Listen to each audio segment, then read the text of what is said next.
Morning. What's up, everybody? Zach, what's happening? I gotta put my glasses on to read these things. Am I kind of bright? I look really washed out here. I'm gonna duck one of these lights here. Let's get up and do this here. Darken it up a bit in here. That looks a little better. And then let me turn this thing off here. Whoa! It's crazy. Oh, man. There we go. See if that's any better here. And let's put it back here. That better? I think it's better. Greetings from Brazil. Greetings from Atlanta. Yeah, tell me where everybody's from. Give me some thumbs up there. Know you're live. I saw Morty comment there. Morty's not here. Hello, Turkey. Birmingham. Raul, Zach. Let's see, Germany. Oh, Israel. We're England, Trinidad and Tobago, Tennessee, Costa Rica, India. It's awesome.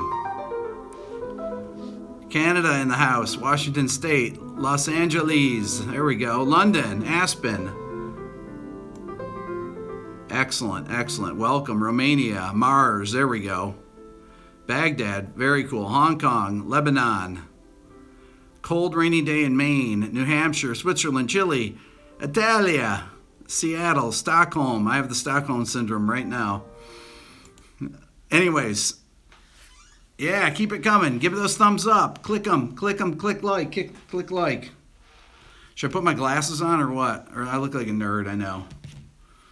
Anyways, welcome everyone. Doing a Saturday afternoon for me anyways. It's 1:22 here. I have Aaron remotely doing my moderating today. What's up, Aaron? You there? I look like a homie nerd. I look like a nerd no matter what. I am a nerd.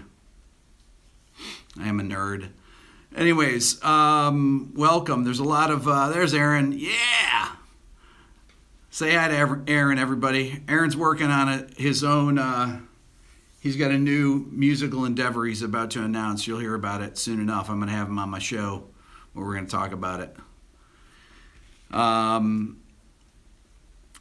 Anyways, man, this is crazy. This is great. We got a lot of new people here on my Everything Music YouTube channel. 1,000 new subscribers yesterday. It's insane. A lot of Apple haters out there. My Apple videos got about 150,000 views in the last 3 days. I think because of the new iPhone coming out. So my wife says to me, I'm not going to talk about this. I'm going to talk about this for 1 minute. My wife says to me, "What's up with this iPhone? There's an 8 and a 10. What happened to the 9?" I was like, I don't know. I said that people that buy the 8, I think the 8's probably close to the 7. The 10's more money, and so it doesn't make any sense to market two different phones at the same time. Kind of. Anyways, so we're not going to talk about that. Everybody hates Apple. Screw up. No. I'm working on an iPhone right now. That's what I'm filming on, and my new computer is a PC with the Apple OS. Those of you that know computers know what that means. Anyways, it's a very powerful thing. Okay, so let's talk about about music fluency. I talk about this a lot, but I haven't really talked about this on this channel as much. I talk about it in relation to infancy and learning languages fluently, including music, the language of music. And part of my video series that kind of got started where I talked about why do people hate jazz, and I talk about that a lot of people don't like music they don't understand. And there's been just a general decline in the complexity of music over the last 50 years, really, which in some ways mirrors what happened historically from the 17th century to into the 18th century, really, with Bach, born in 1650, who wrote really complex music. a lot of the preludes and fugues, and I mean, there's 1,100 plus Bach works that have been accounted for. And there's extremely high complexity level in them, high density, they're highly layered as well. If you think about fugues that have 4 parts. And his children, the 2 main ones that were composers, C.P.E. Bach and let me think here, Bach's kids. There's Carl Philipp Emanuel, that's C.P.E., and then there's, let me see, Bach kids. I'll just look it up here. And there's, Wilhelm Friedman, Johann Christian, Gottfried Heinrich Bach. There's a lot of them, but really, Johann Christian Bach and Carl Philipp Emanuel were the 2 big composers, and their music was of the classical era, which was actually much simpler. If you go back to Haydn and Mozart, at least the beginning of Mozart, the music was much simpler in structure. It was a very different style. It didn't have the contrapuntal complexity of Bach, and Bach's music was very out of vogue. If you know Bach died in 1750, he wrote the second book of the Well-Tempered Clavier in 1742, and then was working on the Art of Fugue. Some of his most complex works were right at the very end of his life. Simon says he thinks I might have frozen. I'm not frozen here. Am I frozen to anyone? Am I frozen? I don't think I'm frozen. No. Okay, good. Shane, what's up? I just saw you there. So as music got less complex in the classical era, so you had the Baroque era, which Bach was from, and then Haydn and Mozart and Beethoven were the early Beethoven was part of the classical era, as were Bach's sons that were composers. And Bach's music was really antiquated by that time. He wasn't, the appreciation for Bach didn't happen until much later, with people like Mendelssohn, and frankly, all the great masters studied Bach, especially the Well-Tempered Clavier, and knew how to play these things. Well, if you look at things like,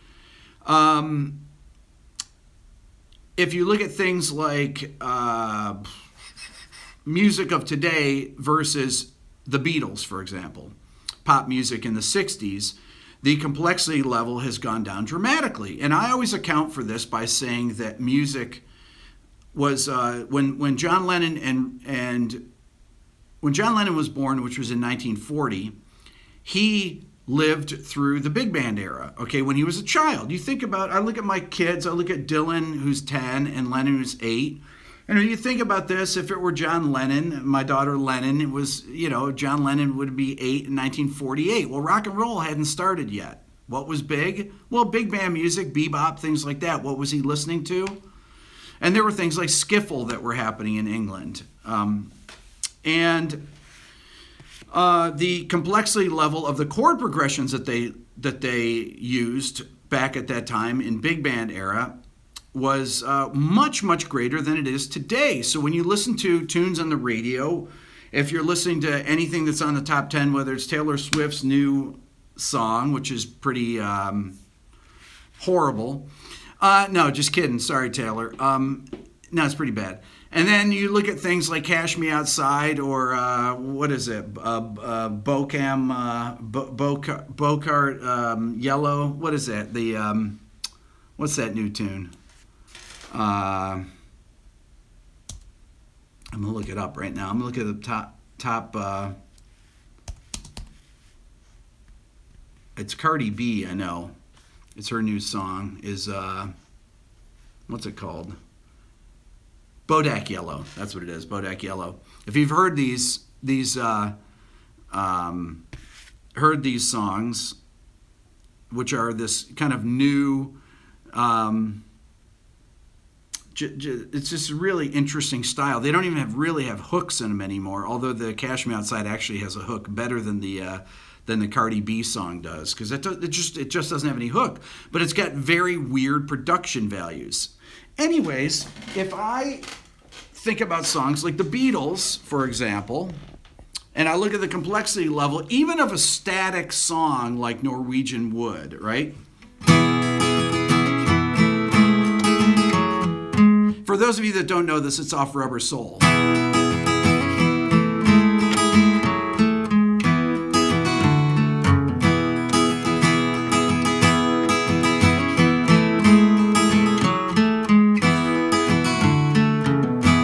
And that's the melody. Once had a girl, or should I say, she once had me. Now that's a great example of a Mixolydian melody.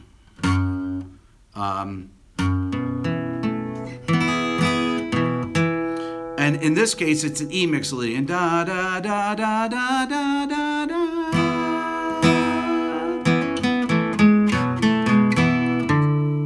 There it is, right there. There's your flat seventh. So that's a Mixolydian melody.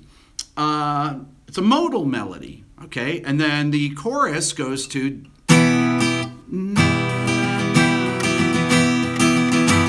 D minor. We'll say it's really E minor to A. So I looked around and I noticed there wasn't a chair. Then back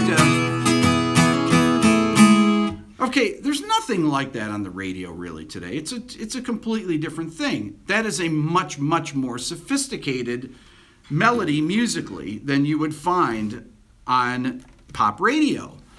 You don't have to go there. You can go to the Rolling Stones then a little bit later, let's say 1971.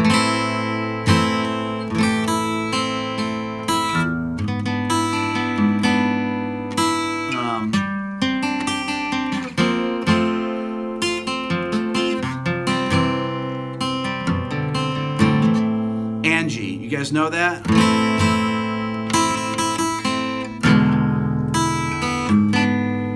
So it starts out in A minor.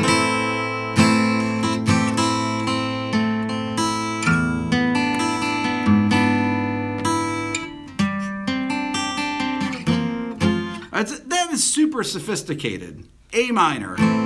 Then you go to E7 to the 5 chord, so you know it's actually, you got 1 and then to 5, so you're really in A minor or a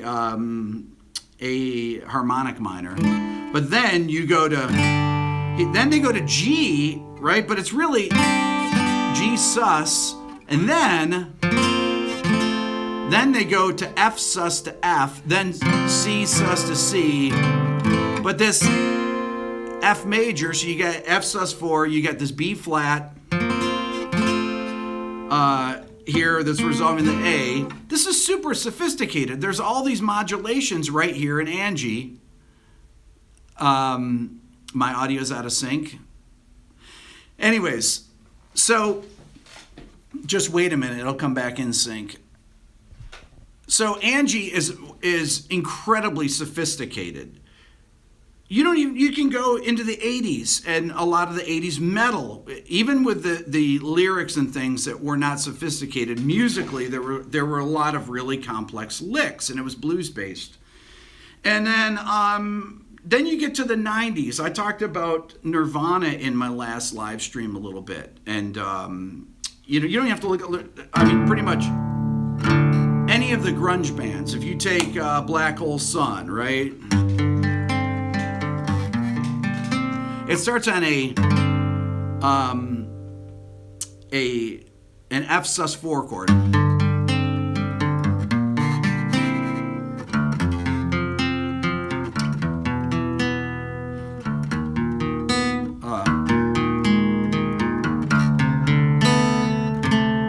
So right there, you got your G sus 4. To a B flat 6. To F5, E5, okay? And then you've got E flat sus 4 to a C6 over E. It's like an E Aeolian sound.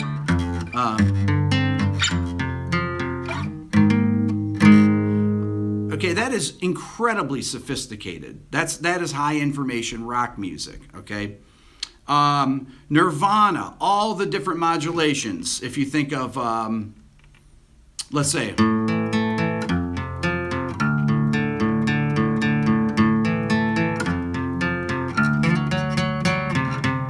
that's a heart-shaped box. Da, da, da, da, da, da, da, da, right there. Da. Sharp 4, right? Lydian sound, right? Once again. Da. There's your chromatic median modulations, major third modulations, right? Or third bass modulations. You're going from da da da da. You're going from A to F to D, but it's really D mixed Lydian.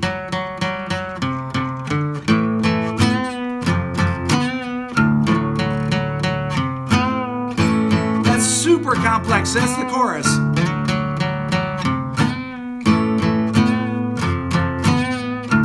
So that's Nirvana, high information rock music. You can go to take Alice in Chains. I know you guys are like, Rick is talking about Alice in Chains. You know,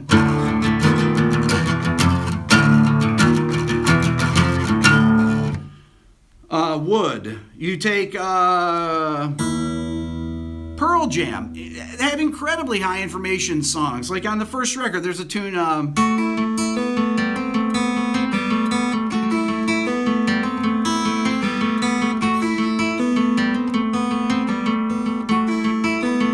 Then they go to the A bass. That's a Dorian song. These are all modal songs, right? So this is why I talk a lot about modes. Pink Floyd. There we go. I had to give that I had to give that to you guys for some shout out to Pink Floyd. I love Pink Floyd. Anyways, Pink Floyd, all the bands, the Police, all these bands from the 60s, the 70s, the 80s, the 90s, high information pop music, rock music. And this came basically from you always have to put in context, when were these people born? Well, Kurt Cobain was born in 1967. Eddie Vedder was born in 1964. Chris Cornell was born in 1963. They're all my age. I was born in 62. So their music, they grew up with the Beatles and things like that. So they grew up with people that were influenced by music of the big band era and had the chord progressions of it. Well, what else did they get influenced by? They got influenced by things that had line cliches like this. That's a line cliche. Why is it a line cliche? Because it has this, that chromatic line. That's called a line cliche. Well, you hear it in songs, you know, fixing a hole where the rain gets in. That's in a million songs. That's in my funny Valentine. Da, da, da, da, da, da, da, da, da, da. So those kind of devices are all through popular music. They were all over the radio. They were always, you just constantly would hear them. And to people that worked at record labels, they sounded like hit songs. They didn't even think about that stuff, really. It really wasn't until the mid-'70s that you started to get this AOR rock, where you had bands that had massively big hit singles like Boston, Peter Frampton, things like that would be multiple singles deep, and then the time period between records became greater and greater. If you think about it, people got good. This is when people used to write their own songs. Bands wrote their own songs back then. And how do you get good at writing songs? You get good by writing songs. Today's pop music is all written by producers like myself. I used to get hired to write songs for bands. I didn't purposely do this. I just looked back there. I have this Parmalee song that I wrote that was a #1 song, okay, that I wrote with the band. It's called Carolina. It came out, 3-4 years ago. It was a platinum selling #1 country song, okay? Sold 1 million records. It was written in 2007. Nobody knew who the band was. The band was unsigned. But they kept playing that song for years. They released it on their own. Nothing happened with it. One guy believed in it and was willing to put $500,000 into it. And it became a #1 hit song. It's actually very weird. It's not like a typical country song. It goes to a Lydian bridge. At the end of the bridge, there's a did somebody just put in a question here for $2? Look at that. My opinion of Jeff Buckley. I'll come to Jeff Buckley. I have a Jeff Buckley story I'm going to talk about too. So the music today is written by producers, and it's really, in some ways, it's reluctantly written by producers. I have a sounding off with a great producer that's written a lot of big songs named Greg Wells that's coming up. I was hoping to put it out in the next couple days. Greg has written songs with Adele. He has a song on 21 record. He's had songs and produced Katy Perry, all this stuff. He's a huge producer and written a lot of big hit songs, I think 85 million records. I interviewed Greg. I've known Greg for a while.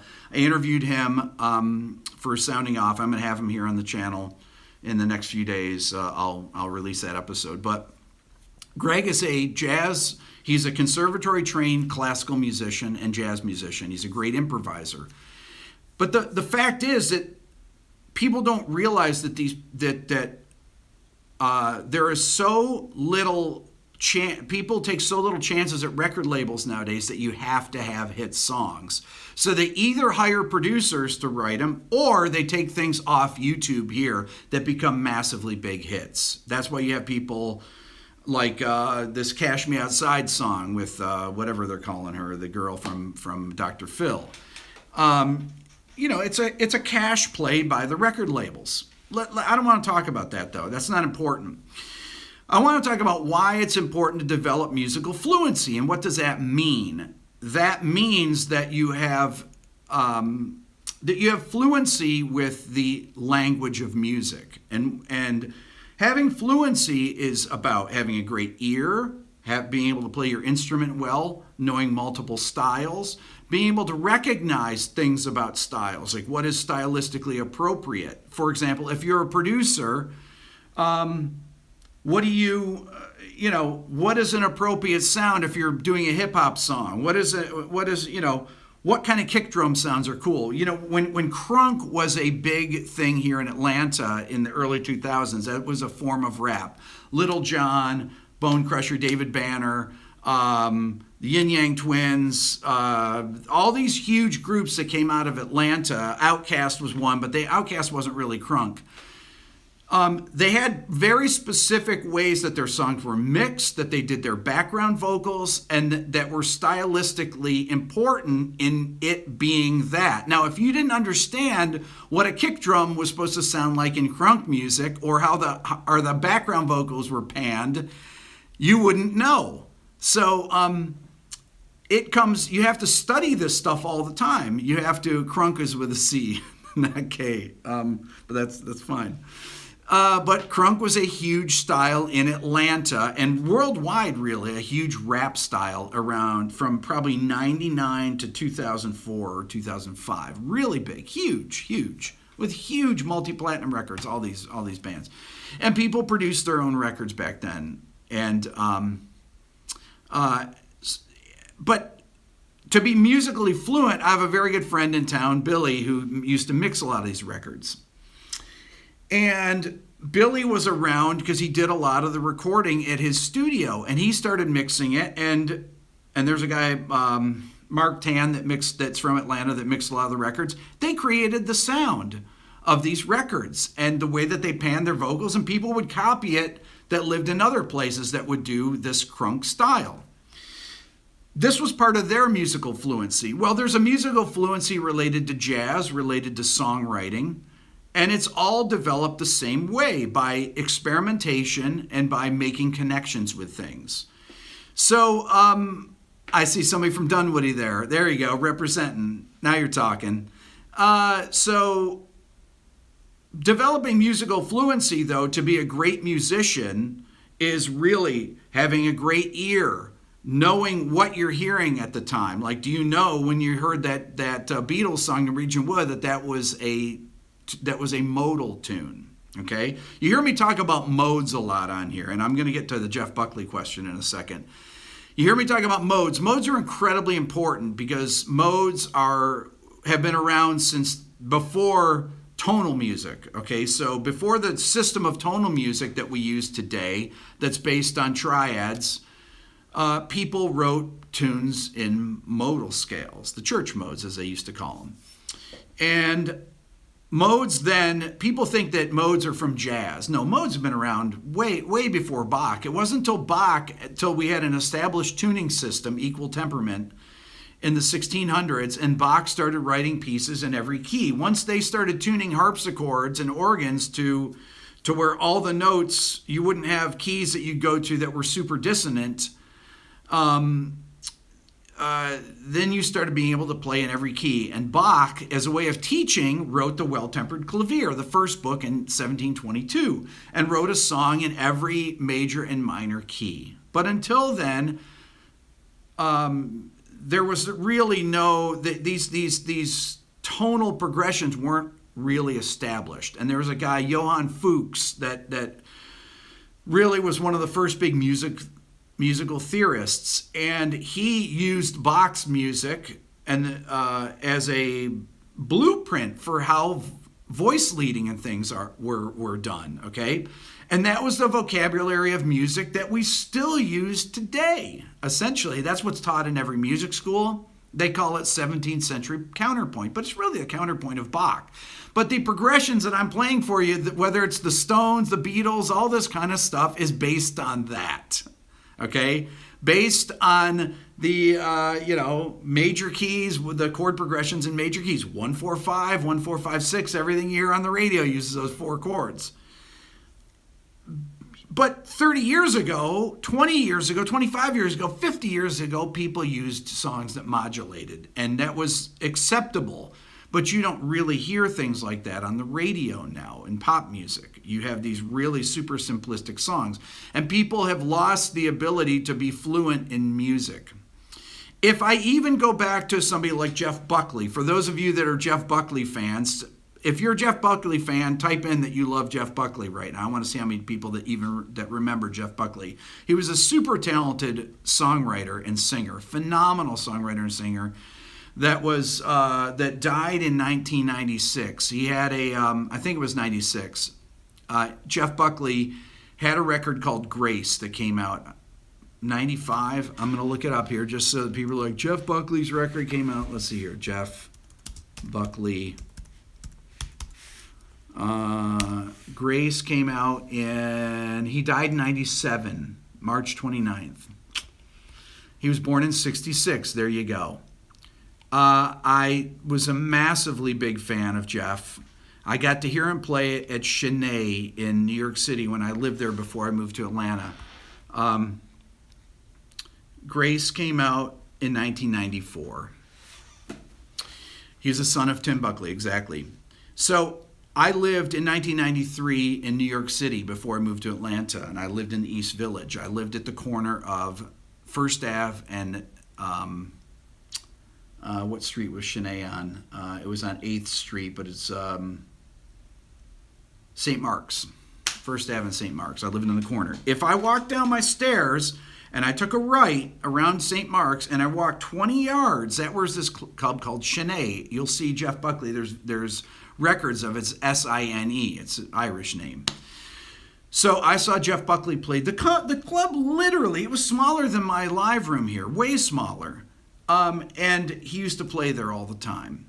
He did the Grace record in 94. He had a couple singles on it. It was a gold record. Some of you may know Hallelujah that he did. That was a Leonard Cohen, an amazingly great, it was an amazingly great cover. One of the best covers really of all time, I think. Let me see here. Last Goodbye was the first single on it. But Hallelujah is really well known, and Last Goodbye is well known, and Grace is well known. I mean, it's just an incredible record. Those of you that don't know Jeff Buckley, you should know. And I really think that he would have done something in music beyond that, and music would have possibly been a little bit different if his voice was still around in the early 2000s. I got to meet Jeff Buckley one time. It was here in Atlanta. It was at a place called the Claremont Lounge. I was there. A friend of mine's band was playing. The guy that ended up being the drummer for my band, Darren. And I went to see his band play. It was this totally weird club. And this girl, Delia, came in that I was friends with, and she came in with Jeff Buckley. It was 95. He had played in town. And I had forgotten that he was playing. Otherwise, I probably would have gone to the concert. And he was on tour, touring on the Grace album. So Delia came up to me. She says, "Hey, Rick, I want you to meet. This is Jeff Buckley." I was like, "Wow, it's a pleasure to meet you." And I said, "I used to see you play at Chenet all the time." He said, "Really?" And I said, "Yeah, I lived on the corner of St. Mark's and First Ave in New York back when you used to play there all the time." And he was, that was really cool. Anyways, there was this jukebox that was there that had the weirdest 50s and 60s stuff on it. And I want to say it played 45. I can't even remember now. So it's 22 years ago. And he played music for an hour. We talked, and he put on the weirdest songs, and he was totally into it. And he was a completely, I don't want to say aloof guy. He was a fascinating guy to talk to about music. And he ended up taking off out of the club and died 2 years later when he was in the middle of making his next record. And there's My Sweetheart the Drunk, there was a record that came out afterwards that was based on demos for his second record that were incomplete because he had kind of recorded the record once and then they didn't like it, or he didn't like it. And they were getting ready to record, I believe, with Andy Wallace, who produced the first record, in Memphis when he drowned in the Mississippi. That was a real tragedy. There's one of my favorite songs of his after that was called Vancouver. It's a beautiful song. Beautiful, beautiful song. So, anyways, if you guys don't know Jeff Buckley, you should check him out, and you should check out the Grace record. It was really a record unlike anything that came out in the 90s, I think. So yeah, so that's my Jeff Buckley story. That's why I'm a huge fan. Somebody said, how about Guthrie Govan? I love Guthrie. Guthrie is an incredibly great all-around guitar player who's got great feel and is a great improviser and never plays a bad note. And I hope to have Guthrie on Sounding Off. I've been in touch with him, and he said that he would do it. We just need to get around to it. So getting back to musical fluency, I want to announce that I have released the new first set of videos for my first course on the Beato Academy of Music. For those of you that are want to know about the modes more in depth, I have a 7-video series that's on. You can go through the store on my website, rickbeato.com, and you can find my new series called Mastering the Modes of the Major Scale. The Beato Academy of Music is what I'm spending my time on when I'm not making YouTube videos. I'm making a whole series of courses that I'm going to put up there, music education courses There's not just music education courses. It's going to be about recording, music production. I'm going to do things that don't really warrant videos on YouTube, like Counterpoint, that can't be taught on, that are not, they're not easy to be taught. It has PDFs, it has sound files that are available. It's actually... so you'll download the PDFs that go with each of the modal lessons, and there's videos that go with them, and there's my last video that had the Lydian this Lydian piece on it. I have the music available for that. That's part of the first of the first course.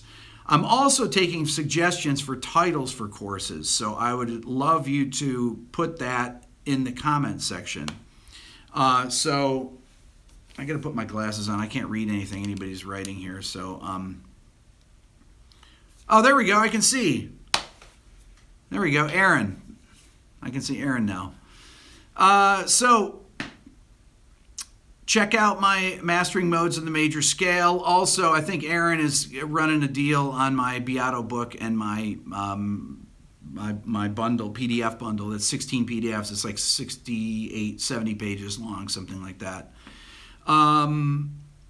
So, hi from Australia. Hey, I didn't see who that was, but anyway, so musical fluency. Okay, part of musical fluency, like I said, is knowing what you hear. That's a huge part of it. When I talk about perfect pitch, I talk about musical fluency, knowing the language of music or knowing the sounds that are used in music. Now, there's only 12 pitches, but they all have a different sound. At least that's what my son Dylan tells me. I think they have different sounds as well. If I go, bah, let's see. So I hear that note in my head, and I'm like, that's a G, and I play the G string, right? Because I know the sound of that note. It has a very particular sound. It sounds different than A flat. It sounds different than E. But I don't have perfect pitch, but I recognize that. I can think of these notes because I have really good music memory. It's what we call tonal memory. That is part of musical fluency, is developing your tonal memory. Now, how do you develop that? Well, you develop that by doing ear training, by learning the solos, practicing solos on different instruments, transcribing. That's a big part of this, a big part of music fluency. Understanding jazz is really music fluency because you have to have an understanding of what people play in order to enjoy it. Now, people say, oh, that's elitist. If you read the comments on why do people hate jazz off my YouTube page, it's unbelievable. I mean, people just say, that they hate jazz because it's elitist or it's complex. And I remember, I don't respond to comments, and people don't, if I haven't responded to your comment, please don't be offended. Some of the videos have thousands of comments, and there are literally thousands of comments that come in a day. And I try and scroll through when I have a few spare minutes. I've got 3 kids. I'm making videos all the time for you guys. I'm on live on a Saturday afternoon. So I try and incorporate as many styles as I can in my videos too. So, because I know I have a lot of different people on here, and that like a lot of different things, and I like a lot of different styles of music, and I like to be fluent in all these different styles. But anyways, talking about jazz, I said to this guy, I wrote, and I said, well, this is elitist. Jazz music is elitist. Bebop he's talking about, essentially, because it just sounds like nonsense to him. And I said, well, it's like saying that Chinese is elitist. I don't understand Chinese. My kids understand Chinese, but I don't understand it. Is it elitist? Is that an elitist language? I don't understand Russian. Is Russian an elitist language? Because I don't understand it. I don't know the sounds of Russian. I don't know the words. I don't know the words in Mandarin. So until you understand what the vocabulary and the syntax is and how to use it, it makes no sense to you. Now, if I hear a jazz player play, let's say I hear somebody play this, let's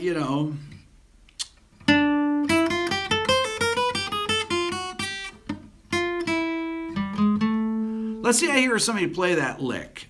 That lick is literally a Charlie Parker lick. That's a lick that Charlie Parker played on, I don't know what tune, but that's like a common Charlie Parker lick. Now, when I was first learning jazz, I learned that lick 40 years ago. When I would hear other people play that lick or play, oh, that's a variation on that. That's really interesting. Well, I just, but I played. Oh, that's kind of different. Oh, that's another variation on it. These variations are different ways of saying different things. It's like you can't speak a language with 4 words. You need many words. You need many phrases. To develop music fluency, you need to know a lot of different things. Okay, you need to understand what you're hearing. Part of my modes of the major scale video series is to develop your ear and hearing the sounds of these modes. Okay, when you hear me name chords, like I say F Lydian over A, what is that? Okay, well, I like that. That's an Aeolian sound. Okay, I actually added a G to that voicing, so that is an F add 9, F Lydian add 9 sound over A, which gives me an Aeolian sound. Now, being able to recognize that enables me to know and be informed when I hear something. If I hear somebody play that sound, I'm like, I know that sound. That's an Aeolian sound. Oh, that's a Lydian, or this is a Lydian triad in inversion. So F, B, C over A. Okay? If I hear, if I hear something like this, I'm like, that's a major 7 sharp 11 voicing, okay? But really, if I break it down, it's really F sus4 over G, okay? It's an F sus4, F sharp sus4, I mean. F sharp, B, C sharp, okay? That's an F sharp suspended 4. Here's F sharp major, F sharp sus4 over G, which gives me a G major 7 sharp 11 sound. And that is a Lydian sound, because the Lydian scale is a scale that goes over that.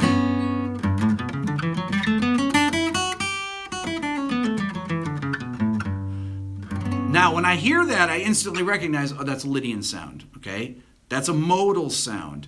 When I'm hearing chord progressions, no matter what they are, if I'm listening to Radiohead, if I'm listening to Soundgarden, if I'm listening to Bach, Mozart, Beethoven, Charlie Parker, John Coltrane, I recognize the sound of these chords. When I hear this chord here, I'm like, that's a 13 flat 9 chord. When I hear this, I'm like, that's a major 7 sharp 5 chord. I know the sounds of these chords because I've studied these modes and I recognize them. And that is developing my musical fluency. That is informing me on what I'm hearing. It also enables me to learn things when I'm not at my instrument. Okay, that's another part of musical fluency. And your ability to do that is based on relative pitch in my case, because I don't have perfect pitch. Okay, so I'm informing myself all the time when I'm hearing stuff. If I want to analyze, I don't analyze music all the time. I just listen to it, except when I don't know what it is. And when I don't know what it is, I sit there and analyze it till I know what it is. I take a second. I'm like, okay, what am I hearing? And generally what I'm hearing is the things that confuse me are when I hear things that I've never heard before, like, some weird 12th tone chord or something. I remember I was doing the video of the mother chord. It's one of my videos on here. And Dylan walks in and I said, hey, what chord is this, Dylan? And he goes, that's all 12 notes. And then he walked out, but that was it. That was Dylan's ear training, ear test for, is that, somebody said, what do I think of Gangnam? Is that what it is? I can't even tell what that is. Are you talking about Gangnam Style? So being informed of these things and knowing what they are and figuring them out. You should never have a thing where you don't know. If something is interesting to you, you should figure it out immediately. Did somebody just say, can I play Wave? Are you talking about Jobim?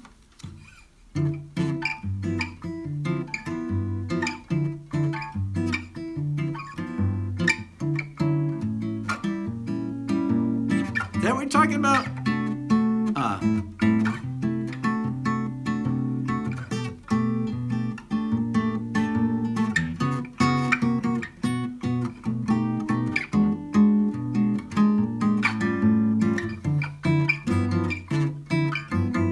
love Wave. That was my dad's favorite song.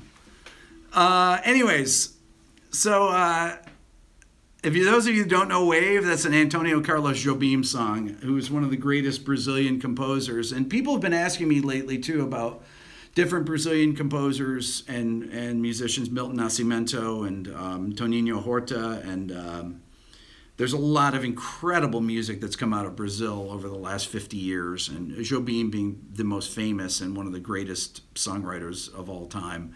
How many people are from Brazil here? I want to know. Who's from Brazil? I got to have some Brazilians on here. I love Brazilian music. I'm a human jukebox. The Grand Branyan. Branyan, what's up? I had lunch with Branyan the other day. He's a good kid. Nick Drake, there we go. I like Nick Drake. It's awesome.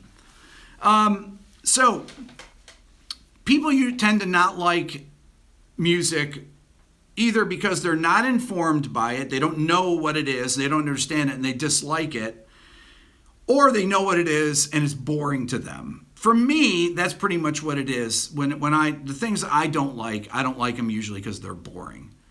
Emily Remler. Oh, Emily was a very dear friend of mine. Somebody just said Emily Remler.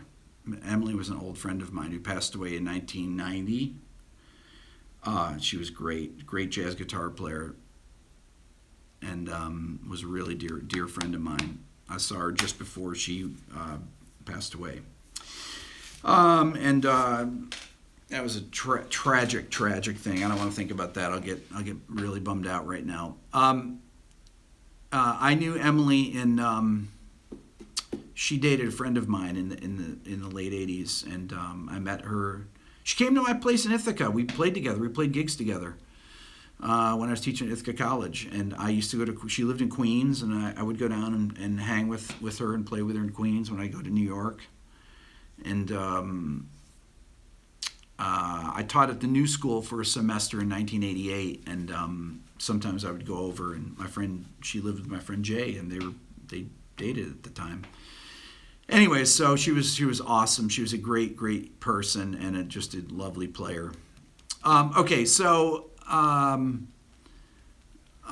can't read any of this stuff. You guys are like, write this stuff. Sometimes I can see. Okay.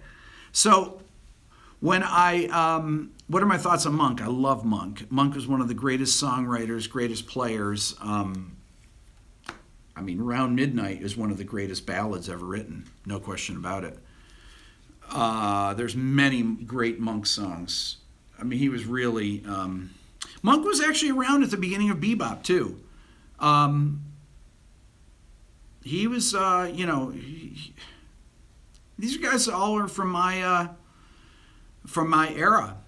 I saw Gypsy Jazz. How many of you people saw my interview with Sinister Gates? We talked about Gypsy Jazz a lot in that. Love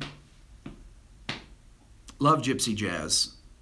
I don't really call it Gypsy Jazz. I'd call it Gypsy Jazz, I guess, but it's music in the style of Django Reinhardt, essentially. that was Django Reinhardt was one of those transitional figures. People get mad at me when I talk about transitional figures like Louis Armstrong. When I say transitional players, they're people that transition from one era to the next. Beethoven was a transitional figure. Okay, he bridged the classical era and brought in the romantic era of music. Anyways, those are... Charlie Christian was a transitional figure. Charlie Christian and Django Reinhardt were transitional figures. They really bridged the gap between swing music and bebop. Okay?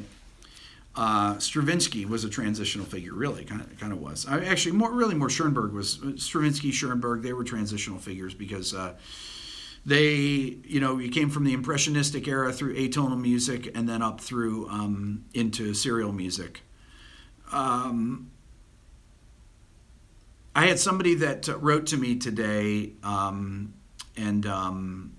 that was complaining about a video I did about that called polychromatic music. It was a 3-minute video that I talked about a slight bit about microtone music and polychromatic music. And he was complaining about that I didn't talk about this or that, and he sent me a bunch of his music that he wanted me to listen to, and anyways, and I said that, it's very difficult to introduce really complex topics like that to people without any type of background at all, because it's so esoteric to most people that you have to do it in small bites. And I would, I don't want to do a 30-minute lecture on serial music, okay? Now, that's something that would be interesting for a course, and that because serial music or 12-tone music is something that as a film composer, for example, can be extremely, extremely important to understand, or as a modern classical composer. I have a new book that I just got that's coming out on Hal Leonard. I'm going to interview the author of it. It's about music and film. It's called Scoring the Screen. And there's also a new documentary. I don't know if it's a new documentary, but I just started watching last night that's with all these film composers. It was really fascinating. But anyways, I was reading this. He has a chapter on Bernard Herrmann, who scored all the Hitchcock movies, or most of the Hitchcock movies. And he talks about the psycho chord and the or vertigo chord, I think, in the book. I have to look at it again. But,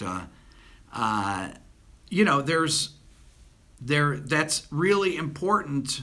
And there's a lot of important figures in film scoring music that, the first great advances, like the soundtrack to the first King Kong movie. I mean, these were when people started using orchestral scores. This was revolutionary, using modern 20th century classical music or late Romantic era classical music and putting it into movies. They had music in movies. They would have organists play with silent films to basically cover the sound of the projector. And they would have a live organist play. They talk about this in this new documentary. It's fascinating. My parents grew up when silent films were out. My dad was born in 1919. They saw silent movies. My mom saw silent movies in the late 20s. My parents saw silent movies with an organist.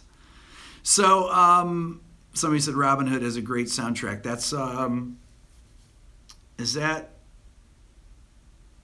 Alfred Newman, I think, did that. I believe Alfred Newman, Thomas Newman's song. Penderecki, somebody said, can I do a lesson on that? Yes, that'll be in my, when I talk more about microtonal music, I'm going to talk about him. And I need to talk about Debussy and Ravel in a video. That will be the talking about the importance of them. You have to, because it's really important to it's important in Scriabin as well, yeah. It's important to understand a lot of these 20th century composers. There's a lot of music. If you're into film music, having fluency in these styles is. I'm not going to answer the negative harmony thing. I get asked that all the time. We'll let Jacob Collier talk about that. Go search it on Google. People ask me why I don't do videos on negative harmony. I look up negative harmony and nobody, other than a few people, not even Jacob Collier is interested in negative harmony. It's like something he mentioned in one interview, and I think he regrets mentioning it. I'd much rather talk about 12-tone rose inverted, interval inversion, retrograde inversion. That would be much more helpful for the fidget spinners of YouTube. Did somebody just say that? That's pretty good. I love fidget spinners. My kids leave them around upstairs, and I can't help but spin the things. They're really addictive. So, anyways, I gotta put my glasses on. I can't see anything. I think Aaron said something. Okay, so anyways, Rick loves fidget spinners. Exactly. There you go. 12-tone music is too democratic. It's too democratic. That's pretty funny. Small d, though, right? Um, okay, so if you guys have questions or you have specific topics that you want to see covered in my Beato Music Academy courses, these are going to be courses that have multiple videos. Some of the things I'm going to do is to organize some of the videos that I've done in some of the courses. I might do a few courses like that, but most of it's going to be new. I'll use some of the stuff out of some of the videos. I'll use a couple segments, but it's pretty much going to be all new material. Like on Counterpoint, for example, things that are not appropriate for doing videos on here, that wouldn't be necessarily interesting, I think, to a lot of people, because in order to talk about it, there has to be many, many demonstrations of it. Okay, and I'd have to do long series, and people won't. I don't think it's conducive to YouTube environment, because there needs to be PDFs and things like that. So when you buy my course, there you download all the PDFs, and every course I release will have course material that goes with it that you will download with it. So you'll follow along with the particular topics with the course material. Anyways. Okay, electroacoustic music, I can't wait. Basic introductory of jazz, guitar language for rockers, be awesome. Okay, yeah, put them in the, when I hang up right now, I'm going to hang up in about 1 minute. I want you to put these things in the comments section for those of you on here now. Also, go back and listen to, I did a video a couple weeks ago that was called, that doesn't have a lot of views, but I thought it was a really good video, really informative. It was the, I'm going to tell you which one it was here. The Scale Wars video, Hungarian Minor versus Super Locrian Flat 7, and the Light and Dark Colors of Minor. Those two videos are really really important to that you should check out. They have a lot of sounds in them that will inform you of and will help with your music fluency. It's really great to get the sound of these modes in your ear. It will develop your ear and help you become much more fluent as a musician. Somebody mentioned something about Aiden on here. I have a second channel called Rick Beato 2. How many of you know about Rick Beato 2? It's a channel where I put things that I don't necessarily put on my Rick Beato 1. I have some of my kids' videos, but it has videos with my friend Aiden, who's the greatest improviser in the world, period. Yes, I have Rick Beato 2. It's been out for like 2 months or so. I've got I don't even have 1,000 subscribers on it yet. But I've got about 9 videos up there now. I put out about a video a week or so. So there's a bunch of Aiden videos on there that you should definitely check out. Go subscribe to Rick Beato 2 right now. Open it up. Type in there, Rick Beato 2. Hungarian Minor, there you go. And tell your friends about my channel here. Like I said, I got 1,000 subscribers yesterday, so there's a lot of new people checking it out. There's probably a lot of new people. How many people just discovered my channel in the last 2 weeks or less? How many people on here right now discovered my channel in the last 2 weeks or less? I want to see. Me, done. Spread the word. Me. Look at this. This is awesome. Love this. Me. That's amazing, really. This is awesome. I see Justin on there. I can't read these things very well. I always look weird when I look back at the videos if I ever rewatch them, which I really don't. But I'm going to leave this one up. Anyways, Love you guys. You guys are awesome. You rock. Okay, it's been 60 minutes. My time is up. We'll see you later. Thanks for tuning in. Like the video and comment after I hang up now. Go sign up to Rick Beato 2. Go to, if you're interested in the Beato book, Aaron put up some links with a discount here. Aaron, you want to put it up one more time here if you're there? But for anybody that's on the live stream now, Aaron put up a discount. He always does that, which is awesome. And that you can find the Beato Academy of Music course right there. He just put a link for it. I'm going to remind you again. In the comments section, put down what you might like to see courses of. Give me a specific name that you think would be a great course. And when you think of it, don't think about something that would be one good video. Think of a course, something that would... My Modes of the Major Scale is 7 videos. It's 2 hours of video. You know, so somebody said Beato 2 is underrated. Nobody has been... I keep forgetting to tell people about it. That's why it's underrated. Because every time I get on here, I'm like, oh, I keep forgetting to say Beato 2. My son Dylan has a new video, Roblox video, his first gaming video. It's a couple minutes long that he put out on there. And I think they're entertaining. But my daughter Layla is pretty funny, and daughter Lennon, they're pretty funny with their... They have a couple like little 1 minute videos that they put up there. But I'm going to be putting more stuff on Rick Beato 2 as well.